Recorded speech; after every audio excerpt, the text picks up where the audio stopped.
Cancel. Schweezy.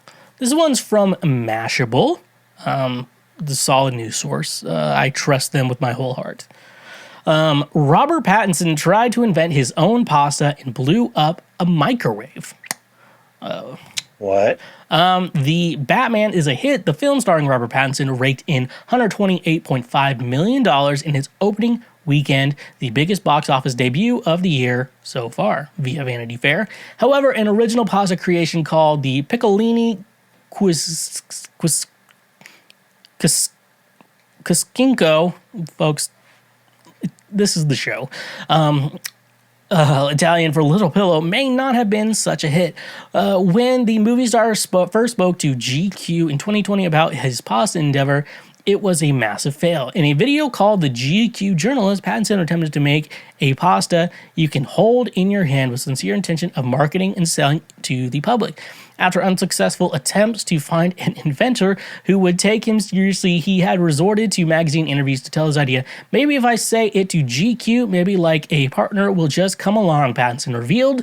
Apparently, the fork needed to eat SpaghettiOs wouldn't be necessary for Pattinson's pasta, which appeared to be similar to a sandwich. He began to cook segments with ingredients bought from the corner store, a lighter 9 packages of sliced cheese, just any sauce, and one giant filthy dust-covered box of cornflakes because the store was out of breadcrumbs. He added some sugar and a squiggly blob of pasta to the top of a hamburger bun, then sprinkled some cornflakes, sugar, and cheese on a piece of tin foil. The next step bordered on disaster. Robert Pattinson continued to prepare the dish by adding sauce atop the cheese, then the microwaved pasta.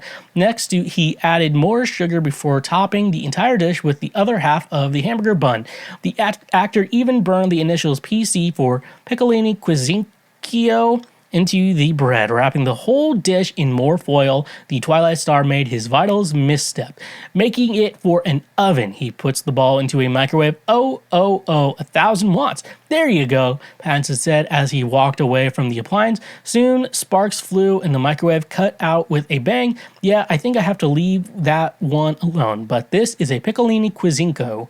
That's the only way I'm going to say it. Pattinson told GQ, little did Pattinson know Piccolini Quizinco would soon become a phenomenon, as it's evidence from a simple Google search for Robert Pattinson pasta, which results in entire galore about how to make it, and even features on those who have tried to recreate it, albeit without the microwave incident. Hopefully, one writer from The Guardian detailed their experience and gave readers a review of the end result.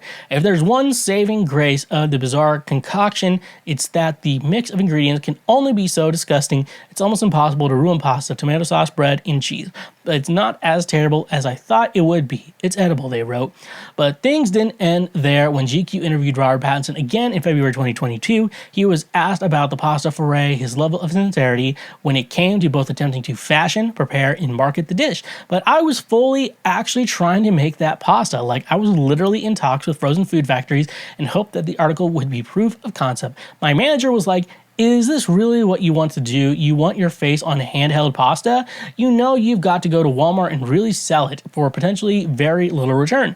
Pattinson laughed off the idea, but not before he had become a meme and pure internet gold. This was fun to make, but I've never taken so much pleasure in scraping something into the bin, wrote The Guardian experimenter. While the actor still seems open to the pasta he invented, there is a dish Pattinson never wants to see again after his Batman diet.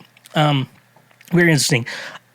I don't know if this is a joke. For those of you who don't know anything about Robert Pattinson, he was Edward in Twilight. He is the new Bruce Wayne Batman. I have not seen the Batman yet. I was kind of like planning on going to see it in theaters, but then I heard the news that HBO Max. So they're making HBO Max is basically when a movie's now in theaters, and definitely Warner Brothers is on HBO Max and all that stuff. There's a 45-day embargo that the movie has to stay in theaters, and then after that, it can do whatever. So I heard 45 days from like when it was released, it's going to be on HBO Max, and they're very much planning on putting it on there.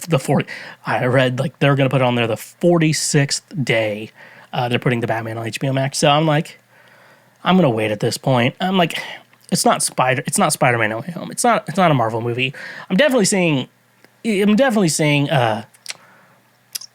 the new Doctor Strange in theaters. That's the next one. I'm not seeing Morbius. My general rule with the Sony Marvel movies is that I do not put financial money into watching those movies because I think they belong with Marvel. I think they belong with that. I think when if Sony knows that they have nothing if they don't work with Marvel, and I'm fine with them like on either ride to making Disney pay more because that's not a problem for me. But like Venom needs to be in the MCU, like the real proper Venom, because now there's like a Venom symbiote in the MCU if you haven't watched Spider-Man No Way Home, and so like I don't know if they're gonna do that and have the not Ed Hardy. God, Tom Hardy, movie and stuff like that. It's just, I like Tom Hardy. Venom, Let There Be Carnage. I don't know. It's just kind of cringe. The only really thing that made it worthwhile was the after credit scene, and then that kind of ended up being literally nothing. Anyways, though, so I didn't know if he was making that up, but apparently this is real. The thing with Robert Pattinson have to do, he needs to realize, like, he has this idea. What I would tell him to do if I was him, find someone who's like a chef, an experimental chef. There's like this experimental chefs, at least chefs who kind of know what they're doing. Like J. Kenji Lopez, Binging with Babish, he knows Andrew Ray is his real name. I'm a big Binging with Babish fan. They kind of know, they kind of experiment with food and stuff like that and are willing to put in trial and error and stuff like that. So what I think Robert Pattinson should do is find a chef like that who would be willing to like work with him, because like Robert Pattinson, the face of the brand, is a brilliant idea. And as long as you figure out a good product and sell that, then you have something there. That's what they really have to do. But I don't know if they're doing anything. He's just goofing around. So yeah, that's kind of my thoughts on that. But I guess he's not joking. He's been joking around like a lot of shit, and like it's hard to believe whatever he says in an interview is true. But I like Robert Pattinson. Thought Twilight was kind of goofy. When I was like a kid, I went on a date when I saw Twilight, and we made out for a little bit, but I thought I was really stupid, and I haven't talked to that girl ever since. True story. And then I watched it like a couple of years ago. I think one of the early Cancel Schweezy, I talked about Twilight. I rewatched the first one and watched the other ones for the first time. And I think, if the lore of the vampires and the wolves and stuff was more about that than the romance, I think it could have been a really good movie. But, life doesn't work that way. And neither do I. So, hey, you just finished one of the many, many highlights from Cancel Schweezy. We got plenty more on the channel, so make sure you hit that subscribe button. And if you like what you just watched, go ahead and smash that like button as well. Go subscribe for more so we can teach you how to be a better human in our world. So, stay awesome.